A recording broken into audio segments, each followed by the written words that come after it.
No man ever steps in the same river twice, for it is not the same river, and he is not the same man. Heraclitus.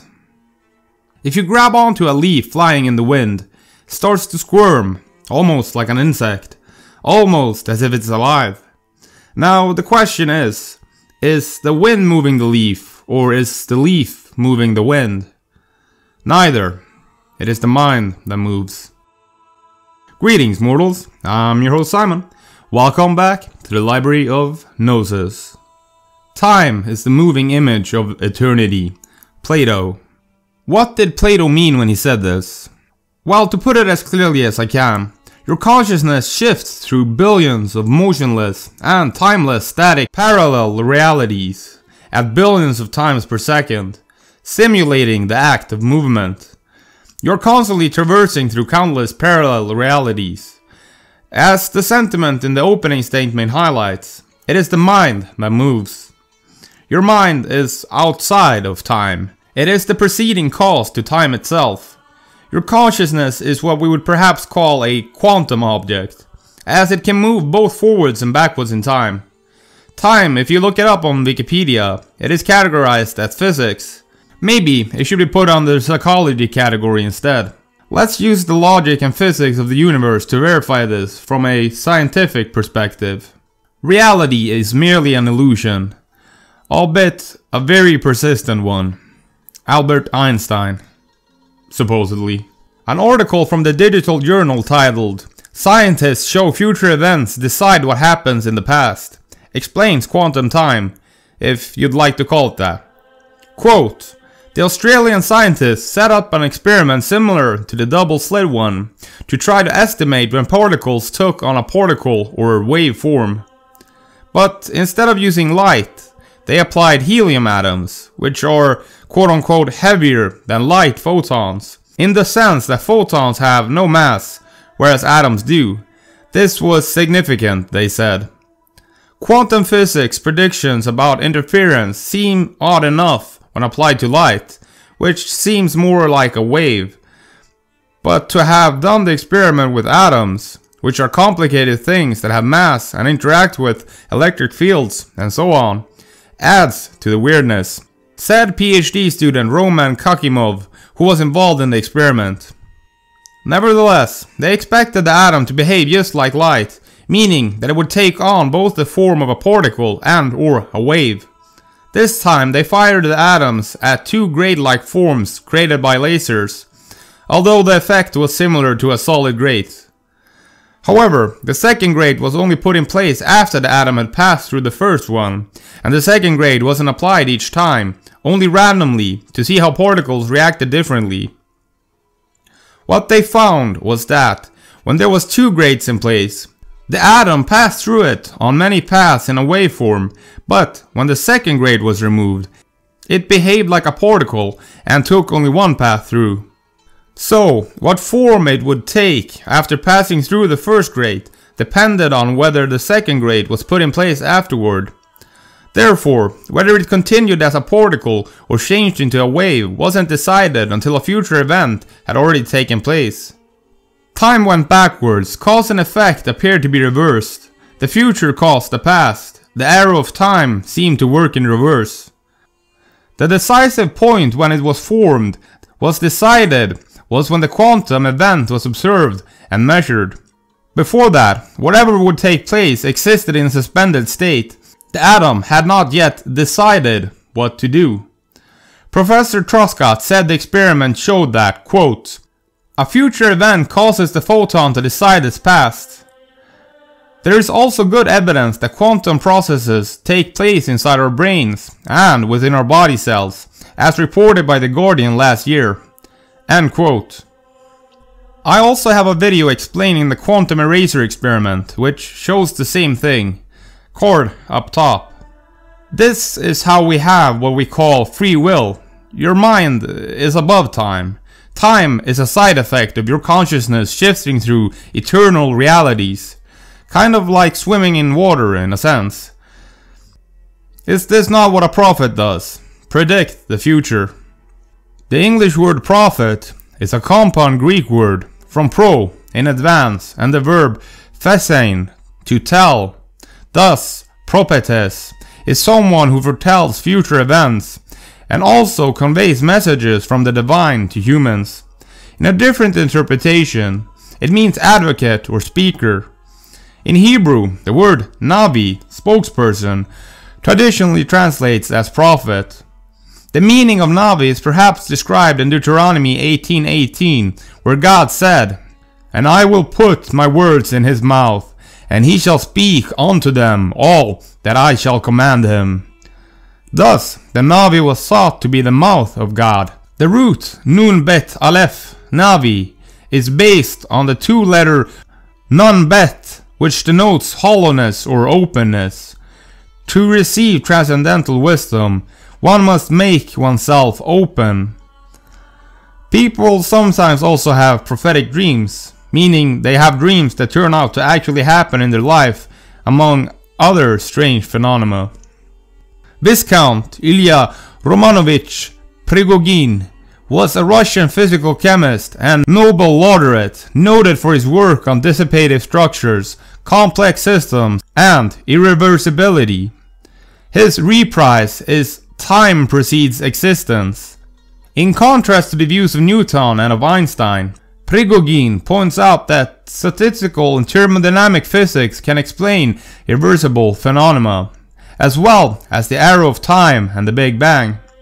The arrow of time is the concept suggesting the one-way direction or asymmetry of time. It was developed in 1927 by the British astrophysicist Arthur Eddington, and is an unsolved general physics question. This direction, according to Eddington, could be determined by studying the organization of atoms, molecules, and bodies, and might be drawn upon a four-dimensional relativistic map of the world, or a solid block of paper. Physical processes at the microscopic level are believed to either be entirely or mostly time-symmetric. If the direction of time were to reverse, the theoretical statement that described them would remain true. Yet, at the macroscopic level, it often appears that this is not the case. There is an obvious direction, or flow, of time. The symmetry of time can be understood simply as the following. If time were perfectly symmetrical, a video of real events would seem realistic whether played forwards or backwards. Gravity, for example, is a time-reversible force. A ball that is tossed up, slows to a stop, and falls is a case where recordings would look equally realistic forwards and backwards. The system is time-symmetrical. However, the process of the ball bouncing and eventually coming to a stop is not time-reversible. While going forward, kinetic energy is dissipated and entropy is increased. Entropy may be one of the few processes that is not time-reversible. According to the statistical notion of increasing entropy, the arrow of time is identified with a decrease of free energy. In his book, The Big Picture, physicist Sean M. Carroll has compared the asymmetry of time to the asymmetry of space. While physical laws are in general isotropic, near Earth there is an obvious distinction between up and down, due to the proximity to this huge body, which breaks the symmetry of space. Similarly, physical laws are in general symmetric to the flipping of time direction, but near the Big Bang, there is an obvious distinction between forward and backward in time, due to the relative proximity to this special event, which breaks the symmetry of time. Under this view, all the arrows of time are a result of a relative proximity in time to the Big Bang, and the special circumstances that existed then. In the 1928 book, The Nature of the Physical World, which helped to popularize the concept, Eddington stated, quote, "Let us draw an arrow arbitrarily. If as we follow the arrow we find more and more of the random element in the state of the world, then the arrow is pointing towards the future. If the random elements decrease, the arrow points towards the past. This is the only distinction known to physics.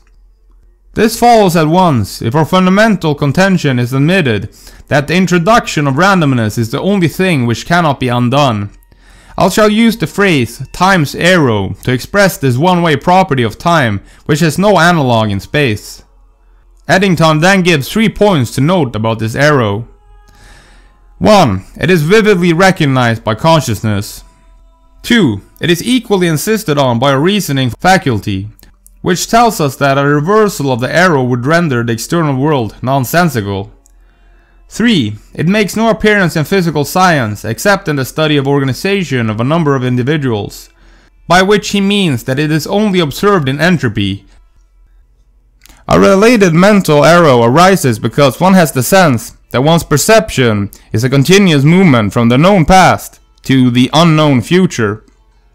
This phenomenon has two aspects: memory, we remember the past and not the future, and volition, we feel we can influence the future but not the past.